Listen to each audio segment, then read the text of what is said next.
America. This is WRMI, Okeechobee, Florida. Radio Miami International. You can find out more about WRMI at our website, WRMI.net. That's WRMI.net. Visit our website and share your QSL reports. This is WRMI, Okeechobee, Florida. Radio Slovakia International. Slovakia Today. This is Ben Pasco with your news headlines for Wednesday, the 30th of October, 2024. This is RSI News.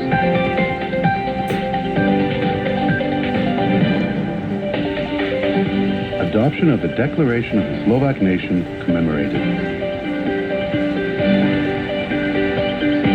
Hospital doctors all over Slovakia start filing resignation notices. Parliament unable to vote as coalition loses majority.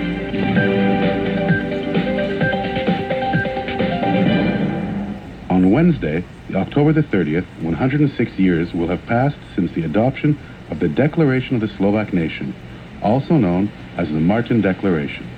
The declaration was adopted at the Assembly in Martin 2 days after the First Czechoslovak Republic was established in Prague on the 28th of October 1918, based on the law of the Czechoslovak National Committee. With the declaration, the Slovaks clearly signed up for a joint state union with the Czechs. According to President Pellegrini, the Martin Declaration is also an inspiration for present-day Slovakia. The Martin Declaration is one of those rare historical moments that today's sadly divided Slovak society must be inspired by if it ever wants to overcome this division, the President emphasized. At the same time, he drew attention to the fact that dozens of personalities of different faiths, different political orientations, different personalities and worldviews agreed on the adoption of the Declaration of the Slovak Nation. On October 30th, 1918, more than 200 representatives of political and social life in Slovakia met Martin in the Tatrabanka building. The participants of the meeting accepted the draft of the declaration, which was prepared by the evangelical priest, politician, and religious writer Samuel Zoch. At the suggestion of Matusz Dula, they also completed the creation of the Slovak National Council, to which they elected 25 members, headed by a 12-member executive committee. In the name of the SNR, they adopted the Declaration of the Slovak Nation. The text of the declaration unequivocally rejected the right of the Hungarian government to act on behalf of the Slovak nation, and the SNR designated itself as the only authorized representative to act on behalf of the Slovak nation. The declaration demanded the right to self-determination of the Slovak nation on the basis of complete independence, as well as the conclusion of an immediate peace. The contents of the declaration also expressed the idea of a joint state of Slovaks and Czechs. In it, Slovakia's union with Hungary was officially cancelled, and a new union with the Czech nation was confirmed. The Declaration of the Slovak Nation, or the Martin Declaration, thus became one of the underlying documents of the birth of the Czechoslovak state and contributed to its constitution.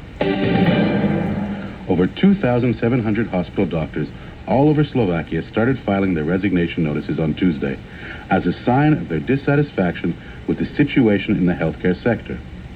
Representatives of the Doctors' Trade Union, LOZ, delivered 511 notices of resignation at Bratislava University Hospital alone.